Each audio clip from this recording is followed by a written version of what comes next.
नमस्कार दोस्तों, इस वीडियो में आप सीटेट दिसंबर 2021 में ऑनलाइन कई शिफ्टों में जो परीक्षाएं संपन्न कराई गई थी उसमें से 16 दिसंबर 2021 को संपन्न की गई पेपर 1 के गणित पार्ट का कंप्लीट सॉल्यूशन देखने जा रहे हैं। यदि आप सभी शिफ्टों के सभी पार्ट के कंप्लीट सॉल्यूशन को देखना चाहते हैं तो इस वीडियो के समाप्त होने के बाद से आप इस वीडियो का डिस्क्रिप्शन जरूर चेक करिएगा। और अगर आप सीटेट की तैयारी कर रहे हैं तो ये पूरी सीरीज आपके लिए बहुत ज़्यादा महत्वपूर्ण रहने वाली है। मैं दावे के साथ कहता हूं कि अगर आप सभी शिफ्टों के पेपर को देख लेंगे तो बिना किसी तैयारी के 110 से ज़्यादा मार्क्स आपके आ सकते हैं, क्योंकि सीबीएसई कंटेंट से ज़्यादा पैडागोजी पर फोकस करता है और ये केवल समझ से ही आप विकसित कर सकते हैं और आने वाली परीक्षा में बेहतर प्रदर्शन कर सकते हैं। तो इस वीडियो के बाद से आप इस वीडियो का डिस्क्रिप्शन जरूर चेक करिएगा। चलिए दोस्तों, आज के इस महत्वपूर्ण वीडियो को प्रारंभ करते हैं। पहला प्रश्न पूछा गया था, सिराज अपनी रसोई में सेबों को इस प्रकार व्यवस्थित करता है कि उसने पहली पंक्ति में 11 जोड़े सेब, दूसरी पंक्ति में 22 जोड़े सेब और तीसरी पंक्ति में 33 जोड़े सेब रखे हैं। तो सिराज के पास रसोई में कुल कितने सेब हैं? यहाँ पर देख लीजिए, जोड़ों में सेब दिया गया है। पहली पंक्ति में 11 और एक जोड़े में 2 होता है, यानी कि कितना हो गया? 22 हो गया। दूसरी पंक्ति में कितना इन्होंने रखा है? 22 और एक जोड़े में 2 होता है, तो ये 44 हो गया। और तीसरी पंक्ति में देखिए 33 जोड़े रखे हैं, यानी 2 से गुणा कर दूंगा तो 66 हो जाएगा। अब सबको जोड़ दीजिए, 4 2 6 6 12 का 2, हाथ में 1 2 1 3 4 7 और 6 13, यानी कुल सेबों की संख्या कितनी हो जाएगी? 132 दिए गए ऑप्शन में देखिए ऑप्शन 2 इसका बिल्कुल सही जवाब हो जाएगा। अगला प्रश्न पूछा गया था, निम्नलिखित कथनों पर विचार करिए। पहला स्टेटमेंट दिया गया है, सभी अभाज्य संख्याएं विषम संख्याएं होती हैं। यहां पर देख लीजिए, सबसे छोटी अभाज्य संख्या 2 होती है जो कि विषम नहीं है। तो पहला स्टेटमेंट गलत हो गया क्योंकि यहां पर सभी की बात की गई थी। ठीक है, तो पहला स्टेटमेंट गलत हो गया। दूसरा देखिए, एक अंक वाले केवल 5 अभाज्य संख्या हैं। तो एक अंक वाले कौन कौन से होते हैं? देखिए, 2 होता है, 3 होता है, उसके बाद से 5 होता है, उसके बाद से देखिए 7 होता है। बस इतना ही होते हैं, यानी कुल एक अंक वाले अभाज्य संख्याओं की संख्या कितनी हो गई? 4 होती है। और प्रश्न में आपको, स्टेटमेंट में आपको 5 दिया गया है, इस वजह से ये भी गलत हो गया। तीसरा देखिए, अभाज्य संख्याएं अपरिमित रूप से अनेक हैं। यहां पर अभाज्य संख्याएं इनफाइनाइट होती हैं, जो कि बिल्कुल सही है, तीसरा ऑप्शन सही है। चौथा देखिए, अभाज्य संख्याओं के केवल 2 गुणनखंड होते हैं।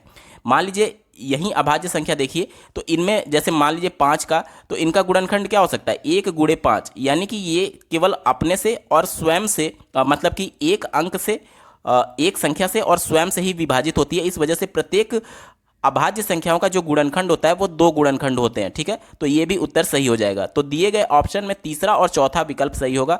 यहां पर देख लीजिए, पहले ऑप्शन में दिया गया है 1 4 जो कि गलत है। दूसरे में देखिए 2 3 4 दिया गया है, वो भी गलत है। ऑप्शन नंबर 3 3 और 4 इसका बिल्कुल सही विकल्प है। ऑप्शन 3 इसका सही जवाब हो जाएगा। अगला प्रश्न पूछा गया था, स्कूल की एनएसएस इकाई ने प्रत्येक जरूरतमंद बच्चों को 3/4 किलोग्राम चीनी देने का फैसला किया है। एक प्रयोजक से उन्हें इस काम के लिए 281/2 किलोग्राम चीनी। यहां पर देख लीजिए, सीबीएसई बोर्ड से ये उम्मीद नहीं की जा सकती कि इस प्रकार के छोटे छोटे मिस्टेक ये करेंगे। यहां पर आप अगर इसी प्रश्न का इंग्लिश वाला देखेंगे तो यहां पर देखिए क्या लिखा गया है। यहां पर आपको दिखेगा कि ये 281/2 नहीं था, बल्कि 28 सही 1/2 किलोग्राम था। तो जब भी आप ऑनलाइन परीक्षा में सम्मिलित हो रहे हैं और कंप्यूटर बेस्ड परीक्षा दे रहे हैं तो आप एक बार कंफर्म जरूर कर दीजिएगा डिजिट्स को अंग्रेजी और हिंदी वाले से, क्योंकि इस प्रकार के बहुत सारे मिसप्रिंट देखने को मिले थे। तो यहां पर देख लीजिए, ये 28 सही 1/2 है। ठीक है, तो यहां पर 28 सही 1/2 हो जाएगा। चीनी मिली, कितने बच्चों को यह चीनी बांटी जा सकती है? मतलब कुल चीनी बांटी गई है 28 सही 1/2 और एक बच्चे को मिला है 3 सही 3/4 kg। तो अब इसमें इससे भाग दे देंगे तो हम लोग बच्चों की संख्या निकाल सकते हैं। तो देखिए 28 दूनी 56 और 1 57/2 हो जाएगा। और इसमें भाग देना है 3/4 से, तो भाग देने पे ये पलट जाएगा, यानी 4/3 हो जाएगा। अब इससे इसको काट देंगे तो देखिए 3 एकम 3 और 2 बचेगा, 27 हो जाएगा। 3 9 27, इससे इसको काटेंगे तो क्या हो जाएगा? ये 2 बार में जाएगा, 19 दूनी 38 हो जाएगा। दिए गए विकल्प में देखिए ऑप्शन 1 38 इसका सही जवाब हो जाएगा, यानी कि यह जो चीनी है 28 सही 1/2 किलोग्राम, यह 38 बच्चों में चीनी बांटी जा सकती है। ऑप्शन 1 सही जवाब है। अगला प्रश्न पूछा गया था, पूर्णांकों के संबंध में इनमें से कौन सा कथन सत्य है? तो सबसे पहले तो पूर्णांक जान लीजिए, जितने भी निगेटिव नंबर होते हैं, ऋणात्मक संख्याएं, 0 और पॉजिटिव नंबर यानी कि धनात्मक संख्याओं के संकलन को ही पूर्णांक कहते हैं। ठीक है, यानी कि जो भी संख्या आपके मन में आ रहा है, चाहे वो निगेटिव हो, 0 हो या फिर पॉजिटिव हो, सब पूर्णांक ही होंगे। तो पहला स्टेटमेंट यहाँ पर दिया गया है, देखिए, दो संख्याओं का गुणनफल सदैव संख्याओं के बराबर या फिर उससे अधिक होता है। मान लीजिए यहाँ पर पूर्णांक की बात की गई है, मान लीजिए पहली संख्या को मैं 0 मान ले रहा हूँ, दूसरी संख्या को 5 मान ले रहा हूँ, इनका गुणा करेंगे तो मान कितना आएगा, 0 आएगा। जबकि स्टेटमेंट में क्या कह रहा है कि दो संख्याओं का गुणनफल सदैव संख्या के बराबर या फिर उससे अधिक आता है। क्या 0 जो है वह इसके बराबर है या फिर इससे अधिक है? तो आप कहेंगे नहीं है, तो ये तो फुलफिल ही नहीं कर रहा है। या फिर इसी तरीके से अगर मैं इसको दूसरा उदाहरण लूँ, 1 से 10 से गुणा कर दूँ तो ये भी देखिए -10 आ रहा है, तो ये तो कम आ गया ना, माइनस में आ गया, तो ये स्टेटमेंट गलत है। दूसरे स्टेटमेंट की बात की जाए तो कहा जा रहा है कि दो संख्याओं का जोड़ सदैव संख्याओं के बराबर या फिर उससे अधिक होता है। तो मान लीजिए मैं पहली संख्या को अगर -5 मान रहा हूँ, क्योंकि -5 भी पूर्णांक है, और दूसरी संख्या को मैं 2 मान ले रहा हूँ, ठीक है, तो इसका मान कितना आ जाएगा, -3 आ जाएगा। अब ये कह रहा है कि जो मान आ रहा है वो संख्याओं के बराबर या फिर उससे अधिक है। तो क्या -3 जो है वो 2 से ज़्यादा है, यानी बड़ी संख्या है, अधिक संख्या है? तो आप कहेंगे नहीं है, तो यानी कि ये भी ऑप्शन गलत हो गया, ये भी विकल्प गलत दिया गया है, ठीक है। तो अब यहाँ पर देख लीजिए, ऑप्शन 2 अ और ब दोनों असत्य है, इसका बिल्कुल सही जवाब हो जाएगा। अगला प्रश्न पूछा गया था, रिंकी के पास जलेबी की 3 थाली है, ठीक है, अ, ब और स। आगे कह रहा है कि थाली अ में केवल 1 जलेबी है। जैसे यहाँ पर मैं बनाऊँ कि मान लीजिए ये थाली है, इसमें 1 जलेबी दिया गया है। थाली ब में 5 जलेबी है, दूसरी थाली है थाली ब जिसमें 5 जलेबी दिया गया है, 2, 4 और ये 5, और थाली 100 में 3 जलेबी है, एक और थाली है जिसमें कि 3 जलेबी है, ठीक है। तो वह कह रहा है कि वह 3 थालियों में बराबर जलेबियां रखना चाहती है, निम्नलिखित में से कौन सा कथन सही है? अब देखिए, तीनों में बराबर करना है, तो यहाँ पर अगर 5 है तो इसमें से अगर ये 2 निकाल करके मैं इस वाले थाली में रख दूँ तो क्या हो जाएगा, पहली वाली थाली में हो जाएगा 3 जलेबी, दूसरी वाली थाली में देखिए ये 2 जलेबी जो निकल गई, उसके बाद से कितने बचे, 3 जलेबी यहाँ पर बचे, और तीसरी थाली में पहले से ही 3 जलेबी थी। तो तीनों में बराबर करने के लिए क्या करना होगा, और ऑप्शन को देखिए, पहला ऑप्शन थाली ब में से 2 जलेबी उठाकर के थाली अ में रखना है, तो यही तो हमने किया है, तो ऑप्शन ए इसका बिल्कुल सही जवाब हो जाएगा। अगला प्रश्न पूछा गया था, यदि 6 और 7 का लौसा एक्स वाई के लौसा का आधा है, 6-7 का लघुत्तम कितना हो जाएगा, लघुत्तम समापवर्तक, तो 6-7 का एलसीएम हो जाएगा 42, ठीक है। ये कह रहा है कि एक्स वाई के एलसीएम का आधा है, यानी एक्स और वाई का एलसीएम कितना हो जाएगा, तो आप कहेंगे कि 42 का दुगना यानी कि 84 हो जाएगा। कह रहा है कि यदि x का मान 12 है, ठीक है, x का मान आपको 12 दिया गया है, तो y का मान पूछा जा रहा है। y का दिए गए ऑप्शन में से क्या मान निकालें कि दोनों का एलसीएम 84 आ जाए। देखिए 6 अगर हम लोग y का मान रख देते हैं तो 6 और 12 का एलसीएम 12 हो जाएगा, जो कि ऑप्शन गलत है, यानी कि ये पहला ऑप्शन नहीं हो सकता। दूसरा देखिए 24 अगर रख दें तो 12 और 24 का एलसीएम क्या हो जाएगा, 24 हो जाएगा, इस वजह से ये भी नहीं होगा। इसी प्रकार से 18 और 12 का एलसीएम क्या हो जाएगा, 36 हो जाएगा, जबकि यहाँ पर 84 दिया गया है, तो इस वजह से ये भी उत्तर नहीं हो सकता है। ऑप्शन 4 को देखिए 7 दिया गया है, x का मान 12 था और y का मान अगर हम लोग 7 रखते हैं तो दोनों का जो एलसीएम होगा वो 84 होगा, और प्रश्न में भी आपको 84 दिया गया, यानी ऑप्शन नंबर 4 7 इसका बिल्कुल सही जवाब है। अगला प्रश्न पूछा गया है, निम्नलिखित में से जो ये मान दिया गया है इसका सबसे अच्छा सन्निकट कौन सा है, यानी कि दिए गए यहाँ पर ऑप्शंस में से इसके सबसे निकटतम मान क्या होगा। अब यहाँ पे आपको कैलकुलेट नहीं करना है, आपको सिर्फ ये देखना है। देखिए जैसे कि आपको ज्ञात होगा, दशमलव के बाद अगर 5 या फिर उससे ज़्यादा रहता है तो इसके पहले वाली संख्या में 1 जोड़ देते हैं, ठीक है। अब देखिए अगर ये दशमलव के बाद से 5 से कम रहता है, कोई भी संख्या रहे लेकिन 5 से कम रहे, तो यहाँ वाली जो संख्या है एज इट इज रखते हैं। अब यहाँ पर देख लीजिए इसी ऑप्शन में ये 2.9 है, चूंकि ये 0.5 से ज़्यादा है तो यानी कि ये 3 हो जाएगा, इसमें 1 जोड़ देंगे। और ये देखिए 7.4549 है जो कि 5 से कम है, तो ये 7 ही रखेंगे। इसी तरीके से नीचे देखिए 11.51 है, तो इसमें 1 जोड़ करके 12 कर देंगे, तो आपका मान क्या आ जाएगा, 3 गुणे 7/12। अब दिए गए विकल्प में देखिए, यहाँ पर मैं आपको दिखाता हूँ, दिए गए विकल्प में देखिए ऑप्शन नंबर 3 गुणे 7/12 इसका बिल्कुल सही जवाब हो जाएगा। अगला प्रश्न पूछा गया है, जया पहली कक्षा में पढ़ रही है, शिक्षिका ने उसे कुछ चित्र कार्ड दिए, ध्यान से देखिएगा। पहला दिया है घड़ी की एक बैटरी, ठीक है, दूसरा दिया गया है संतरा, तीसरा दिया गया है आइसक्रीम कोन, चौथा दिया गया है मोमबत्ती, पांचवा दिया गया किताब, और अंतिम दिया गया है स्टील का एक गिलास। शिक्षिका ने जया को एक जैसी आकृति वाली वस्तुएं उठाने को कहा, उसने उठाया घड़ी की बैटरी। सबसे पहले उसने क्या उठाया, घड़ी की बैटरी, बैटरी कुछ इस प्रकार से होगी, ठीक है, घड़ी की बैटरी। दूसरा उसने उठाया मोमबत्ती, मोमबत्ती कुछ इस प्रकार से होगी, ठीक है। और अगला उठाया उसने स्टील का गिलास, स्टील का गिलास लगभग कुछ इस प्रकार का होगा, ठीक है। तो पूछ रहा है कि उसने सभी वस्तुओं को समान विशेषताओं के आधार पर अलग कर दिया जो हैं, तो इनमें तीनों में विशेषता क्या है? आप कहेंगे तीनों बेलनाकार है, ठीक है। तो अब ऑप्शन में देखिए, पहला ऑप्शन दिया गया है वस्तुओं की ऊंचाई, तो ये ऑप्शन गलत हो जाएगा। दूसरा ऑप्शन देखिए बेलनाकार वस्तुएं, ये बिल्कुल सही जवाब है, ऑप्शन 2 इसका सही उत्तर है। अगला प्रश्न पूछा गया, सुबह 6 बजे से दोपहर के 3 बजे के बीच एक सही घड़ी की घंटे की सुई कितने अंश का कोण घूमेगी? यहाँ पर देख लीजिए, एक घड़ी दिया गया है और घंटे वाली जो सुई होती है वो छोटी होती है और जो मिनट वाली सुई होती है वो बड़ी होती है। तो ये 6 बज रहा है, ठीक है। अब ये वाली जो सुई है ये दोपहर के 3 बजे कुछ यहाँ पर आ जाएगी, ऐसे ऐसे घूम करके, ठीक है। तो ये पूछ रहा है कि ये जो कोण बनेगा ये कितने अंश का कोण बनेगा। अब आप देख लीजिए, जो पूरा 360 अंश का कोण होता है और इस प्रकार से इसको हम लोग डिवाइड कर दे, तो पहले ये सुई यहाँ पर थी, अब इसको यहाँ पर आना है, तो ये देखिए ये 90 अंश प्लस ये 90 अंश और ये 90 अंश, तीनों को जोड़ेंगे तो 270 अंश वो घूम जाएगी। अब दिए गए विकल्प में देखिए, पहला ऑप्शन गलत, दूसरा गलत, तीसरा विकल्प 270 अंश इसका बिल्कुल सही जवाब हो जाएगा। अगला प्रश्न पूछा गया था, एक आयत जिसकी भुजाएं केवल प्राकृतिक संख्याओं में है, इसका क्षेत्रफल 24 वर्ग सेंटीमीटर दिया गया है, इसका परिमाप नहीं हो सकता। दिए गए विकल्प में इसका परिमाप क्या नहीं हो सकता आपसे पूछा जा रहा है। देखिए, इसको कैलकुलेट करने की आवश्यकता ही नहीं है। यहाँ पर अगर हम लोग आयत का परिमाप देखें तो क्या होता है, 2 गुणे लंबाई धन चौड़ाई होता है। यहाँ पर देख लीजिए, लंबाई और चौड़ाई कुछ भी हो, अगर इनको जोड़ेंगे तो 2 ही कंडीशन बन सकता है। इनका योग या तो ये हो, इन दोनों का जो योग हो लंबाई और चौड़ाई का, या तो ये हो सकता है कि वो सम आए, या तो ये हो सकता है कि वो विषम आए। क्योंकि जब भी 2 संख्याओं को जोड़ेंगे आप, तो या तो सम में बनेगा या तो विषम में बनेगा, ठीक है।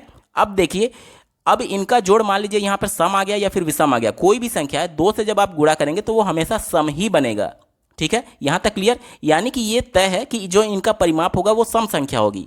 अब देखिए ऑप्शन में, देखिए ऑप्शन 1 सम संख्या है, ऑप्शन बी सम संख्या है, तो ये उत्तर नहीं हो सकता। क्यों मैं काट रहा हूँ? क्योंकि देखिए ऑप्शन में आपसे नहीं पूछा गया है, ठीक है, तो सम संख्या वाला उत्तर नहीं होगा, जो विषम संख्या वाला होगा वहीं आपका उत्तर होगा। ऑप्शन 3 देखिए 25 सेंटीमीटर, जो कि एक विषम संख्या है, इस वजह से यही आपका उत्तर होगा। अगला प्रश्न पूछा गया था, किसी मानचित्र पर 1 सेंटीमीटर की दूरी भूमि पर 400 किलोमीटर की दूरी को निरूपित करता है। यदि भूमि पर 2 नगर 3400 किलोमीटर की दूरी पर स्थित हैं तो मानचित्र में उनकी दूरी क्या होगी?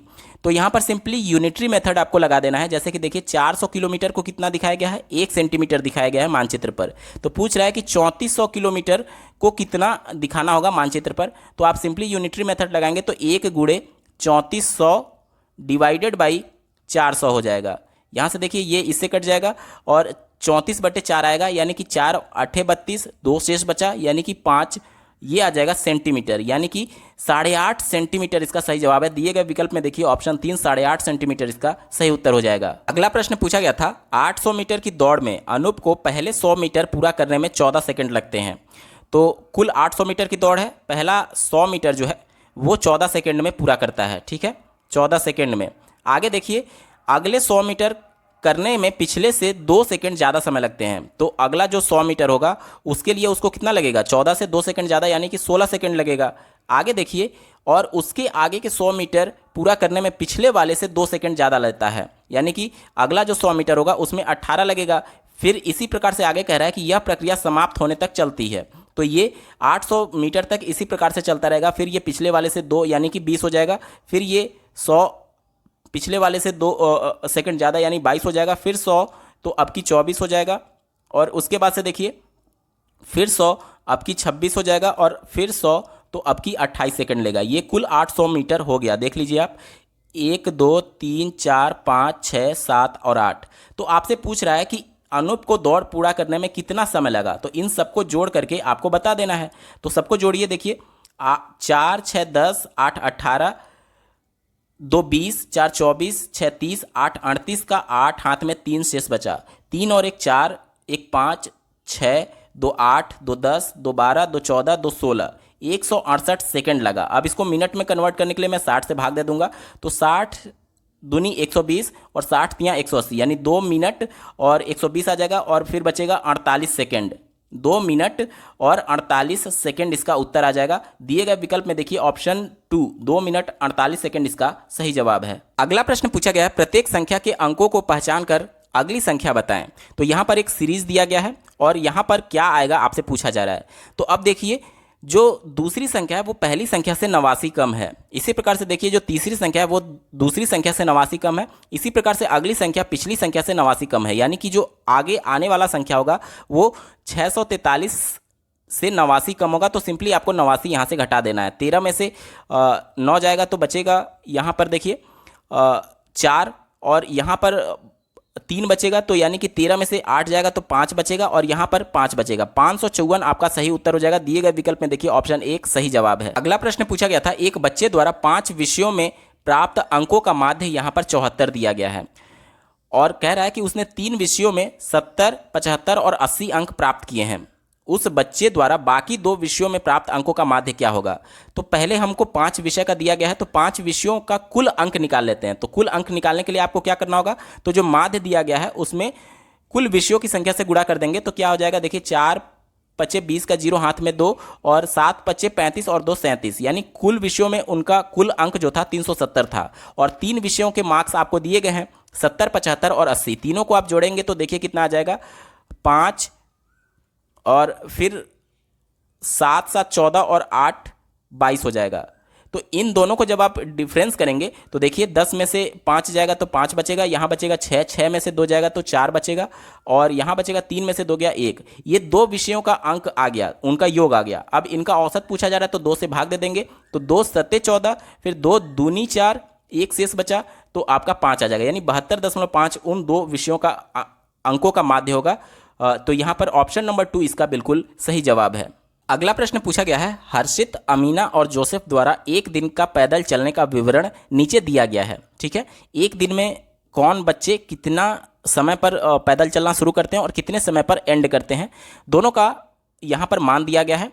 और प्रश्न में आप देखिए सभी का तुलना करके पूछा गया है कि निम्नलिखित में से कौन सा सही है। मतलब कि आपको सिंपली तीनों का डिफरेंस निकाल लेना है ताकि ये पता चले कि तीनों बच्चे हर्षित, अमीना और जोसेफ जो हैं वो कितनी कितनी देर तक पैदल चले हैं। तो सबसे पहले डिफरेंस निकालने के लिए देखिए, अगर हर्षित की बात की जाए तो 6:49 AM में से आपको 5:32 AM को घटाना है। तो घटाइए, 9 में से 2 जाएगा तो 7 बचेगा और 4 में से 3 जाएगा तो 1 बचेगा और ये 1 हो गया, यानी कि 1 घंटा 17 मिनट ये कौन चला है, हर्षित चला है। तो 1 घंटा 17 मिनट इसका हो जाएगा। इसी प्रकार से देखिए अमीना का अगर घटाया जाए तो 6:37 से आपको कितना घटाना है, 5:27 इसको घटाइए तो यहाँ पर आ जाएगा 10 और यहाँ पर आ जाएगा 1, यानी कि ये चला है 1 घंटा 10 मिनट। आगे देखिए जो जोसेफ का है वो 7:31 पे ख़त्म किया था और 6:06 पर इसने शुरू किया था। घटाइए, यहाँ पर देख लीजिए 31 मिनट में से 6 मिनट घटाएंगे तो 25 मिनट बचेगा और यहाँ पर देख लीजिए 1 बचेगा, यानी कि इसने 1 घंटा 25 मिनट तक पैदल चला था। तो अब देखिए, अब दिए गए विकल्प में आपको मिलान करना है। पहला कह रहा है कि हर्षित और अमीना समान अवधि के लिए चले थे। हर्षित और अमीना, यहाँ पर देखिए क्या ये दोनों का समान अवधि है, नहीं है, इस वजह से पहला उत्तर गलत हो गया। दूसरा देखिए, जोसेफ और अमीना से 8 मिनट ज़्यादा चला। जोसेफ जो है वो अमीना से 8 मिनट ज़्यादा चला, ये कह रहा है, यानी कि 1 घंटा 25 मिनट में से 1 घंटा 10 मिनट घटाएंगे तो क्या 8 मिनट आएगा, नहीं 15 मिनट आएगा। इस वजह से ये भी ऑप्शन गलत हो गया। तीसरा विकल्प दिया गया है कि जोसेफ हर्षित से 15 मिनट ज़्यादा चला। देखिए जोसेफ जो है उसका 1 घंटा 25 मिनट आया था और जो हर्षित है उसका 1 घंटा 17 मिनट आया था। तो क्या ये इससे 15 मिनट कम है, नहीं 8 मिनट कम है। इस वजह से ऑप्शन 3 भी इसका सही उत्तर नहीं होगा, ऑप्शन 3 भी गलत हो गया। एक ही ऑप्शन बचा, अमीना सबसे कम समय चली, ये सही उत्तर होगा। अगला प्रश्न पूछा गया था, एक बच्चा वर्ग और आयत में अंतर नहीं कर पा रहा है। ध्यान से दीजिएगा, देखिएगा नहीं कर पा रहा है, ठीक है। आगे पढ़िए, वह दोनों को एक ही श्रेणी में निर्धारित करता है। वैन व्हील के ज्यामितीय तर्क के सिद्धांत के अनुसार छात्र किस चरण में है। तो सबसे पहले तो आप जान लीजिए कि वैन व्हील के द्वारा बच्चे ज्यामिति किस प्रकार से सीखे जाते हैं, इसके लिए एक सिद्धांत दिया गया था जिसके अंतर्गत उन्होंने 5 स्टेजेस बताए थे और 5 स्टेजेस को उन्होंने क्या नाम दिया था। तो पहले स्टेज को नाम दिया था उन्होंने लेवल 0, दूसरे स्टेज को उन्होंने नाम दिया लेवल 1, तीसरे को नाम दिया लेवल 2, चौथे को नाम दिया लेवल 3 और अंतिम यानी 5वें स्टेज को नाम दिया लेवल 4। तो लेवल जीरो को उन्होंने एक और नाम दिया विजुअलाइजेशन, जिसको हिंदी में दृश्यीकरण उन्होंने कहा था। ठीक है, तो पहला जो स्टेज हो गया दृश्यीकरण का हो गया। दूसरा जो स्टेज उनके द्वारा बताया गया था यानी कि लेवल 1, उसको उन्होंने विश्लेषण कहा था यानी कि एनालिसिस कहा था। ठीक है, तो दूसरा स्टेज क्या हो गया, विश्लेषण का हो गया।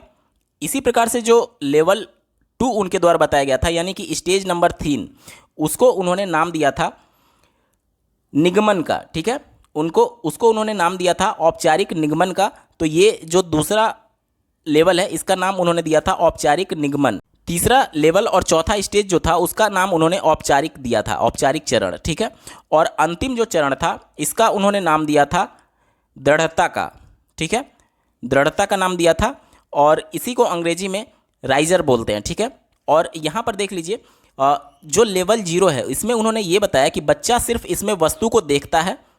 ठीक है, और लेवल 1 यानी विश्लेषण में उन्होंने ये बताया था कि मान लीजिए बच्चा रोटी देख रहा है तो वह उसकी आकृति, या फिर मान लीजिए ग्लास देख रहा है तो वह उसकी आकृति निर्धारित कर पाएगा कि रोटी सर्कल शेप में है और जो ग्लास है वो बेलन के शेप में है। निगमन में उन्होंने ये बताया था कि बच्चा 2 आकृतियों में अब रिलेशन ढूंढना शुरू कर देता है। जैसे कि मान लीजिए एक आयत है और एक वर्ग है, तो बच्चा जान रहा है कि आयत की आमने सामने की भुजाएं बराबर होती हैं और वर्ग में चारों भुजाएं बराबर होती है। तो बच्चा अब ये सोचने लगता है कि अगर आयत की जो लंबाई है अगर वो चौड़ाई के बराबर हो जाए तो ये वर्ग बन जाएगा, यानी वो रिलेशन ढूंढना शुरू कर देता है लेवल 2 और स्टेज 3 निगमन वाले में। औपचारिक वाले में वो फार्मूला ढूंढना शुरू कर देता है। औपचारिक में क्या होता है, जैसे कि वर्ग था या फिर आयत था तो इसकी लंबाई चौड़ाई को देखते हुए वह उसका परिमाप और उसके क्षेत्रफल का यहाँ पर फॉर्मूला तैयार करना शुरू कर देता है, मतलब कि ढूंढना शुरू कर देता है। ठीक है, तो ये औपचारिक वाले में होता है। और दृढ़ता की अगर बात की जाए, अपनी ज्ञान अपनी समझ के अनुसार खुद से ज्यामिति बनाना यहाँ पर शुरू कर देता है, ये लेवल 4 में यानी स्टेज 5 में। ठीक है, अब प्रश्न में आप देखिए, प्रश्न में ये पूछा जा रहा है कि बच्चा वर्ग और आयत में अंतर नहीं कर पा रहा है, वो सिर्फ चीज़ों को देख रहा है लेकिन अंतर नहीं कर पा रहा है। तो अभी हमने देखा दृश्यीकरण में ये होता था कि बच्चा चीज़ों को देखता तो है लेकिन वो समझ नहीं पाता है, मतलब उसका वर्गीकरण नहीं कर पाता है। तो ये किस स्टेज में था, लेवल 0 यानी कि दृश्यीकरण स्टेज में था। दिए गए ऑप्शन में देखिए ये नहीं होगा, विश्लेषण नहीं होगा, निगमन नहीं होगा। चौथा ऑप्शन दिया गया है दृश्यीकरण स्तर, यही आपका सही उत्तर हो जाएगा। अगला प्रश्न पूछा गया था निम्न में से कौन सा क्रम प्राकृत संख्याओं की योग सिखाने की शुरुआत के लिए उपयुक्त होगा। तो यहाँ पर देख लीजिए 4 ऑप्शन दिए गए हैं, आपको इसको क्रम से व्यवस्थित करना है। पहला यहाँ पर दिया गया है प्रासंगिक स्थिति के द्वारा अनुभव प्रदान करना, दूसरा स्थितियों को चिन्हों से प्रदर्शित करना, तीसरा स्थिति को मौखिक रूप से समझना और चौथा दिया गया है चित्रों के माध्यम से स्थितियों को निरूपित करना। तो यहाँ पर देख लीजिए सबसे पहले हम लोग प्रासंगिक स्थिति के द्वारा अनुभव प्रदान करना सिखाया जाता है। ठीक है, तो ये पहले स्थान पर हो जाएगा। दूसरा देखिए स्थिति को मौखिक रूप से समझना, ये दूसरे नंबर पे हो जाएगा। तीसरे नंबर पे अगर बात करें तो चित्रों के माध्यम से स्थितियों को निरूपित करना, ये तीसरे नंबर पे हो जाएगा। और चौथे नंबर पे हो जाएगा स्थितियों को चिन्हों से प्रदर्शित करना, ये चौथे नंबर पर हो जाएगा। तो इसका क्रम क्या बनेगा, इसका क्रम बन रहा है ACDB। दिए गए ऑप्शन में देखिए ये वाला गलत हो गया, दूसरा विकल्प देखिए ACDB इसका बिल्कुल सही जवाब हो जाएगा। अगला प्रश्न पूछा गया था राष्ट्रीय पाठ्यचर्या की रूपरेखा यानी NCF 2005 के अनुसार कौन सा आधार उत्कृष्ट गणितीय शिक्षा के दृष्टिकोण को प्रदर्शित करता है। तो पहला ऑप्शन देखिए दिया गया है उच्च गुणवत्तापूर्ण गणितीय शिक्षा वह है जिसमें कोई भी विद्यार्थी अनुत्तीर्ण ना हो। यहाँ पर अनुत्तीर्ण होने का मतलब पास फेल से नहीं है, बल्कि किसी गणितीय संक्रिया को करने में अगर वो असफल हो जाता है तो वो अनुत्तीर्ण माना जाएगा। तो ये NCF 2005 इसका सपोर्ट नहीं करता है, क्योंकि अगर बालक गलती कर रहा है तो निश्चित तौर पर वो फिर से प्रयास करेगा तो वो उसको सीख सकता है। ऐसा नहीं कि एक बार गलती कर दिया तो वो अनुत्तीर्ण हो गया। तो ये विकल्प आपका गलत हो जाएगा क्योंकि निगेटिव था। दूसरा विकल्प दिया गया है गणित की शिक्षा विद्यार्थियों को विभिन्न कैरियर के विकल्प मुहैया कराए। यहाँ पर हम लोग प्राइमरी टीचर्स की बात कर रहे हैं और प्राइमरी टीचर्स यानी कक्षा 1 से 5 तक के स्तर पर कोई भी करियर की बात नहीं की जाती है। ठीक है, तो ये तो वैसे ही गलत हो गया। तीसरा विकल्प देखिए सभी विद्यार्थी गणित सीख सके और सभी विद्यार्थियों को गणित सीखने की जरूरत है, ये विकल्प आपका सही होगा, क्योंकि गणित एक ऐसा विषय है जो कि जीवन के सभी स्तरों पर काम में आता है। इस वजह से ये अपेक्षा की जाती है कि सभी विद्यार्थियों को गणित के बेसिक आने ही चाहिए। तो तीसरा विकल्प सही है। चौथा देख लेते हैं ओलंपियाड और प्रतियोगी परीक्षाओं में सफलता उत्कृष्ट गणितीय शिक्षा का सूचक है। किसी परीक्षा को मात्र पास कर लेना गणित शिक्षा का एक तरीके से उद्देश्य नहीं होता है, ठीक है। इसका उद्देश्य ये होता है कि जीवन में उसका यूज किया जा सके। तो ऑप्शन 3 इसका बिल्कुल सही जवाब हो जाएगा। अगला प्रश्न पूछा गया था, एक शिक्षिका ने अपने छात्र को गणित की पत्रिका यानी कि जनरल बनाने के लिए कहा और उसमें उन्हें उनके द्वारा दैनिक जीवन में प्रयुक्त की गई गणित की स्थितियों को लिखने के लिए कहा। उनका मतलब शिक्षक का उद्देश्य क्या था? पहला विकल्प देखिए दिया गया है, आने वाले निरीक्षण के लिए कक्षा को तैयार करना। केवल निरीक्षण के लिए कक्षा को तैयार करना ये उद्देश्य नहीं हो सकता, क्योंकि ये संकुचित उत्तर है। परिकल्पनीय कौशल को बेहतर बनाने में छात्रों की सहायता करना। यहाँ पर परिकल्पना यानी कि अमूर्त चिंतन की बात की जा रही है। तो केवल अमूर्त चिंतन को बढ़ावा देने के लिए इस प्रकार का नहीं किया गया है। चौथा देखिए, छात्रों की अपनी दैनिक जीवन की समझ को जांचना। छात्र अपनी दैनिक जीवन को कितना समझते हैं ये सिर्फ गणित से नहीं हो सकता है, ठीक है। केवल ऐसा नहीं है कि केवल गणित ही दैनिक जीवन में यूज हो रहा है, इस वजह से ये भी संकुचित उत्तर हो गया, ऑप्शन गलत हो गया। तीसरा देखिए, छात्रों की सहायता करना कि वे कक्षा के गणित का बाहरी दुनिया में प्रयुक्त होने वाले गणित से संबंध स्थापित कर सके। ये आपका बिल्कुल सटीक उत्तर है, क्योंकि बच्चे जो परिवेश में देख रहे हैं और जिससे उनका इंटरेक्शन हो रहा है वह बाहरी दुनिया में सीखे गए गणित का यूज कर सके, यही इसका उद्देश्य था। ऑप्शन 3 इसका बिल्कुल सही जवाब हो जाएगा। अगला प्रश्न पूछा गया था, गणित केवल अंक गणित नहीं है। निम्नलिखित में से कौन सा कथन दिए गए संदर्भ में सबसे उपयुक्त है? पहला ऑप्शन दिया गया है, प्राथमिक स्तर पर केवल ज्यामितीय आकृतियों के पैटर्न को पढ़ाया जाना चाहिए। केवल शब्द मैं पहले भी बता चुका हूं, जहां पर भी आएगा वो निगेटिव कर देता है उत्तर को। केवल ज्यामिति आकृति प्राथमिक स्तर पर नहीं पढ़ाया जाता है। ऐसा नहीं है कि प्राथमिक स्तर पर केवल त्रिभुज, आयत और इन सब के बारे में बताया जाएगा, नहीं। तो ये संकुचित होने की वजह से आपका उत्तर नहीं हो सकता। दूसरा विकल्प दिया गया है, बीजगणित में अंक गणित अंतर्निहित नहीं है। ऐसा नहीं है कि बीजगणित में आप अंक गणित का बिल्कुल भी यूज नहीं करते हैं, ठीक है। तो ये ऑप्शन निगेटिव है, उत्तर नहीं हो सकता। तीसरा देखिए, गणित की पाठ्य पुस्तकों में ज्यामिति को एक अलग खंड के रूप में प्रस्तावित किया जाना चाहिए, जो कि गलत है, क्योंकि यहाँ पर बच्चे को एकीकरण के माध्यम से पढ़ाया जाता है, यानी सभी सब्जेक्ट को एक के तौर पर पढ़ाया जाता है। ऐसा नहीं है कि प्राथमिक स्तर पर कक्षा 1 का जो बालक होगा उसमें सभी सब्जेक्ट्स अलग अलग होते हैं, लेकिन उसके परिवेश में सभी सब्जेक्ट्स का यूज है। वो गणित का भी देख रहा है, इसके अलावा पर्यावरण को भी समझ रहा है, इसके अलावा सामाजिक अध्ययन के टॉपिक्स को भी समझ रहा है। तो मतलब एकीकरण के माध्यम से सभी सब्जेक्ट को एक ही में जोड़ करके उसको पढ़ाया जाना चाहिए। और यहाँ पर क्या कह रहा है कि अलग करने की बात की जा रही है, जो कि गलत है, ठीक है। चौथा ऑप्शन देखिए, गणितीय पाठ्यचर्या में गणित के क्षेत्र जैसे आकार, दिक् स्थान संबंधी समझ, मापन, आंकड़ों का प्रबंधन को आवश्यक रूप से स्थान दिया जाए। ये आपका बिल्कुल सही उत्तर हो जाएगा। ऑप्शन नंबर 4 इसका बिल्कुल सटीक उत्तर है। अगला प्रश्न पूछा गया था, निम्नलिखित में से डीन्स ब्लॉक का प्रयोग करके किन अवधारणाओं को नहीं पढ़ाया जा सकता? यहाँ पर देख लीजिएगा, नहीं पढ़ाने की बात की जा रही है। सबसे पहले जान लीजिए डीन्स ब्लॉक होते क्या हैं। तो ये छोटे छोटे ब्लॉक होते हैं जिसके माध्यम से गणितीय संक्रियाओं को बच्चों को सिखाया जाता है। अब देखिए, बॉडमास रूल आपने पढ़ा होगा, तो इसमें जितनी भी संक्रियाएं होती हैं, जैसे कि इन दोनों को छोड़ दिया जाए तो डिवीजन, मल्टीप्लिकेशन, एडिशन और सब्सट्रैक्शन, और इसके अलावा प्लेस वैल्यू देखिए, यानी कि जोड़, घटाना, गुणा, भाग और स्थानीय मान और संख्याएं, इन सबको डीन्स ब्लॉक के मदद से पढ़ाया जा सकता है। तो दिए गए ऑप्शन में देखिए, यहाँ पर चूंकि नहीं पूछा गया था तो जो पढ़ाया जा सकता है वो आपका उत्तर नहीं होगा। संख्या और स्थानीय मान, तो ये उत्तर नहीं होगा। हमने प्रायिकता की बात नहीं की, यानी यही आपका सही उत्तर है, क्योंकि प्रायिकता को नहीं पढ़ाया जा सकता। तो दिए गए विकल्प में ऑप्शन 2 आपका बिल्कुल सही जवाब होगा। डीन्स ब्लॉक की मदद से प्रायिकता को नहीं पढ़ाया जा सकता, ऑप्शन 2 सही उत्तर है। अगला प्रश्न पूछा गया था, एक छात्र को जब 6065 को संख्या के रूप में लिखने के लिए कहा गया तब उसने 665 लिखा। इस प्रकार की त्रुटि हुई क्योंकि? यहाँ पर देख लीजिए, 6065 लिखने के लिए बोला गया था लेकिन उसने 665 लिख दिया था। ऐसा क्यों किया उसने? क्योंकि उसको स्थानीय मान का ज्ञान नहीं हो सकता है कि वो सही से स्थानीय मान को ना समझता हो। अब दिए गए विकल्प में देखिए, छात्र को संख्याओं की समझ नहीं है, ऐसा बिल्कुल भी नहीं है, क्योंकि अगर संख्या की समझ नहीं होती तो ये 665 भी नहीं लिख पाता। तो ये तो बिल्कुल संकुचित उत्तर है, आपका उत्तर नहीं हो सकता। दूसरा देखिए, छात्र को गणन सूचक और क्रम सूचक संख्याओं का बोध नहीं है।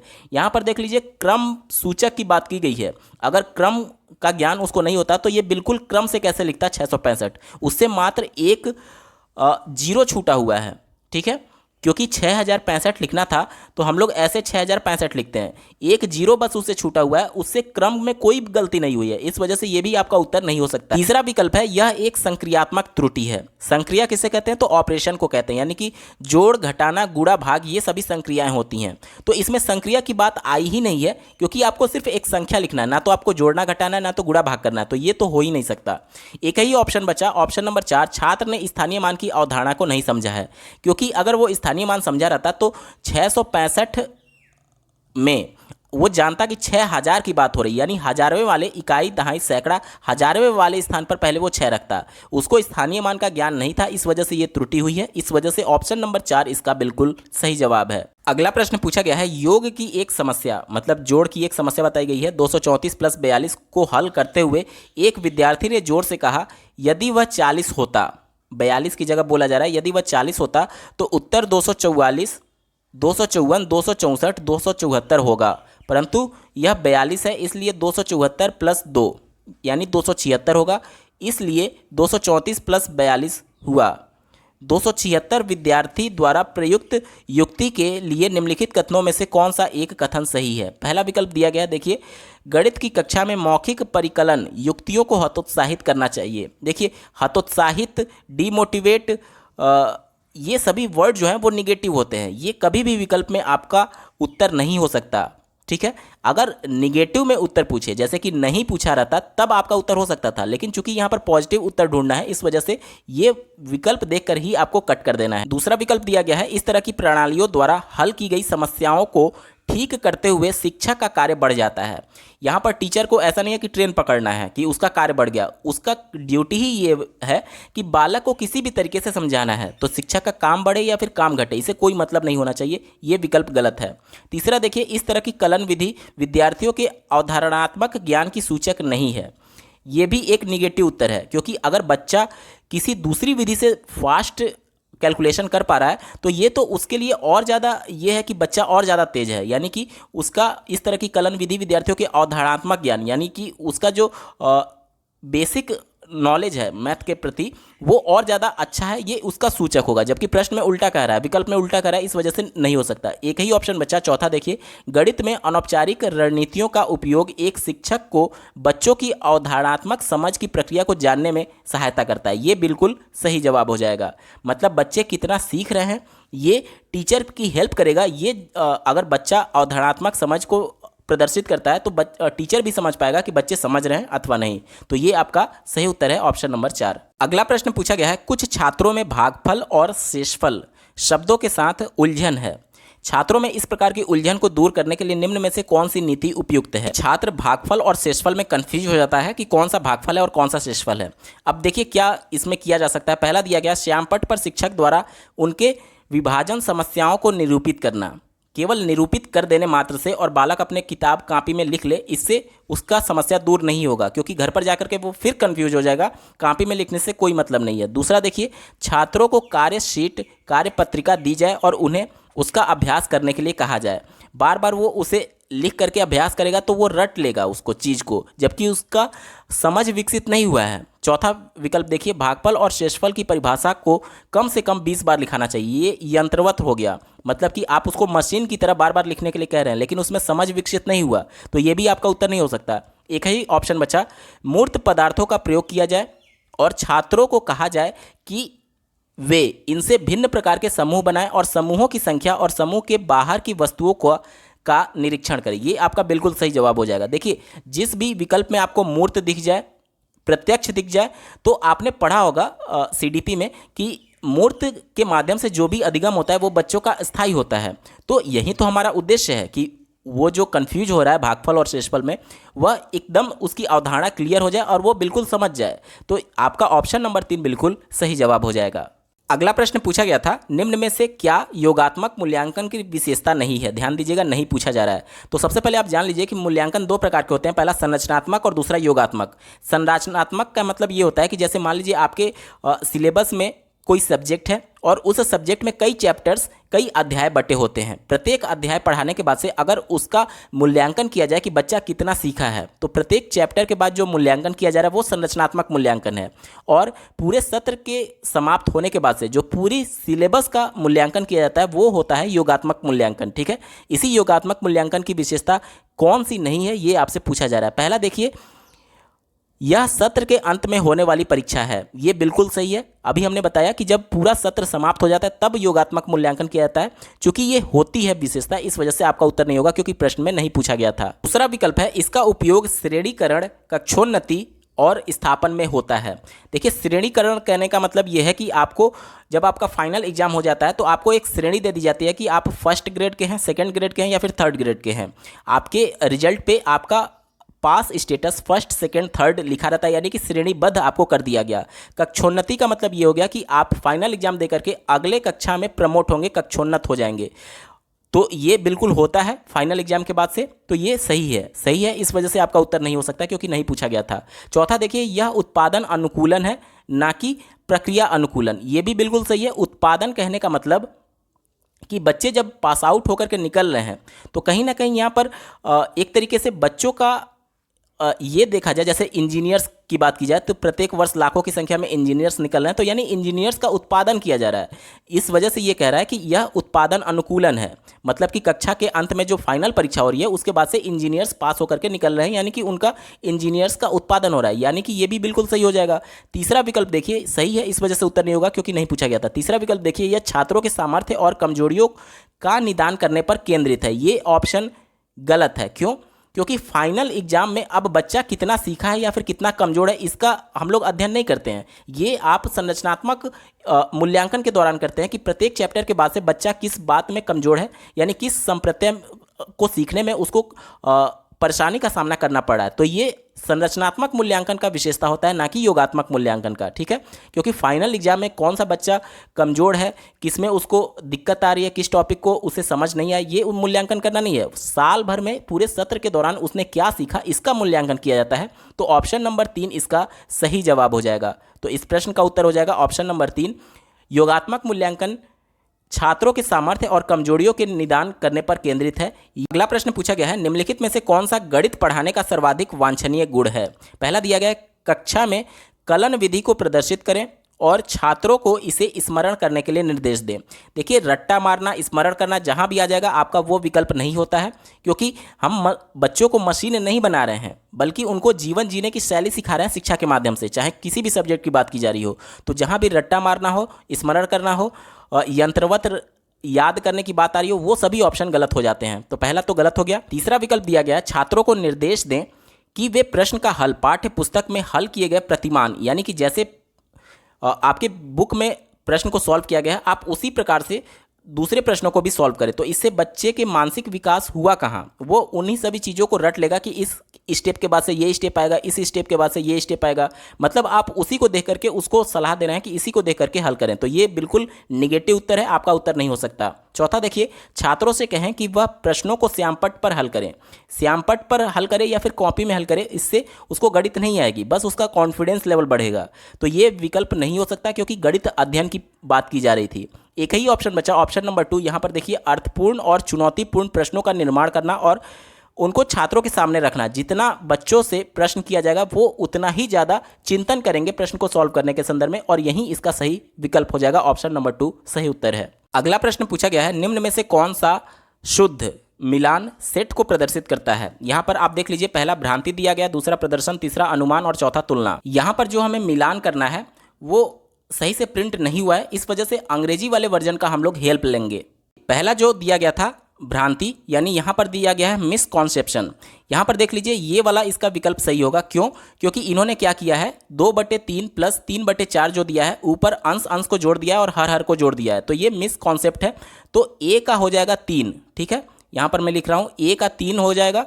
उसके बाद से देखिए, बी जो दिया गया है रिप्रेजेंटेशन, यहाँ पर इस प्रकार से रिप्रेजेंट करते हैं संख्याओं को, तो ये बी का हो जाएगा आपका 1, ठीक है। इसी प्रकार से देखिए सी एस्टिमेशन दिया गया है, यानी अनुमान लगाना। यहाँ पर देख लीजिए 48 को इन्होंने 50 मान लिया और 52 को भी 50 मान करके एक गुणा करके अनुमान लगाया कि लगभग 2500 के बराबर इसका उत्तर आ सकता है, यानी कि सी का क्या हो जाएगा, सी का हो जाएगा 4 और एक ही बचा कंपैरिजन। तो यहाँ पर देखिए तुलना किया गया है कि 4 जो संख्या है वो 5 से छोटी संख्या है, यानी कि डी का क्या हो जाएगा, डी का हो जाएगा 2। अब दिए गए विकल्प में देखिए ए 3 बी 1 सी 4 और डी 2 किस में दिया गया है। ए 3 बी 1 सी 4 और डी 2 दिया गया है। ऑप्शन 1 इसका बिल्कुल सही जवाब है। अगला प्रश्न पूछा गया था, गणित की अवधारणा का परिचय देते हुए सुश्री नीतू जो कि गणित की शिक्षिका हैं ने शाब्दिक समस्या से प्रारंभ किया, जैसे कि एक परिवार के 4 सदस्य हैं और यदि प्रत्येक सदस्य को दोपहर के खाने में 3 रोटी की आवश्यकता है तो कुल कितनी रोटियों की आवश्यकता होगी। अवधारणा के परिचय के लिए इस प्रकार की शाब्दिक सामर्थ्य का क्या उद्देश्य है। मतलब कि अगर बच्चे को गणितीय संक्रियाएं सिखाना है, जोड़ गुणा घटाना और भाग, तो यहाँ पर डायरेक्टली भी सिखाया जा सकता है, लेकिन यहाँ पर शब्दों का प्रयोग करके क्यों इस प्रकार के प्रश्न निर्माण किया जा रहा है ये आपसे पूछा जा रहा है। पहला विकल्प दिया गया है बच्चों के संचारण कौशल में वृद्धि करना। संचारण को अंग्रेजी में कम्युनिकेशन बोला जाता है। अब बच्चे के कम्युनिकेशन को सही करने के लिए जरूरी नहीं है कि उसको गणित के माध्यम से बताया जाए, उसके लिए कक्षा हिंदी और अंग्रेजी की क्लास हैं, तो ये इसका विकल्प सही नहीं हो सकता, ठीक है, क्योंकि केवल कम्युनिकेशन सिखाने के लिए उसको शाब्दिक गणितीय का प्रयोग किया जाए ये सही नहीं है, ठीक है।